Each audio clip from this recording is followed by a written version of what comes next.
আজকে রান্নাঘরে আমি বানাচ্ছি চিকেন স্যুপ। চিকেন স্যুপের জন্য চিকেনটাকে প্রথমে সেদ্ধ করে নিয়েছি লঙ্কা, পেঁয়াজ, রসুন, আদা দিয়ে।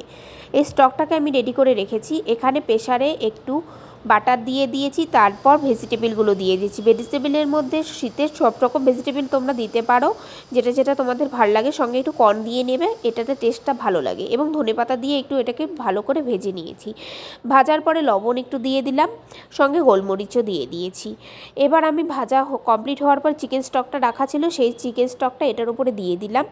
দিয়ে দেওয়ার পরে বোনলেস চিকেনটাকে এবার আমি ছাড়িয়ে নিয়ে এর উপরে দিয়ে দিয়েছি। এটাকে দেওয়ার পরে একটু কর্নফ্লাওয়ার গুলে রেখেছিলাম, সেটাও এর মধ্যে মিশিয়ে দিলাম। মিশিয়ে দিয়ে ভালো করে ফুটিয়ে নেব। ফুটিয়ে নেওয়ার পরে একটা ডিম ফেটিয়ে রেখেছি বাটিতে, সেই ডিম ফাটানোটাকেও এটার উপরে দিয়ে দেব। ভালো করে ছড়িয়ে ছড়িয়ে দিতে হবে, যাতে চারিদিকে সুন্দরভাবে ভেজিটেবলগুলোর সাথে মিশে যায়, এবং হাতা দিয়ে সমানে নাড়তে থাকতে হবে। তাতে কি হবে, ডিমটা পুরো স্টুটার সাথে মিশে যাবে, স্টকটার সাথে মিশে যাবে, সুন্দর টেস্টও হবে। পরে খাবার সময় আমরা এর টেস্টটা দারুণ পাবো ডিমের, এবং ডিমটা খুব নরম সফট হয়ে থাকবে। যাই হোক, এখন আমি এর মধ্যে গোলমরিচ আর ধনেপাতা ছড়িয়ে নামিয়ে নেব।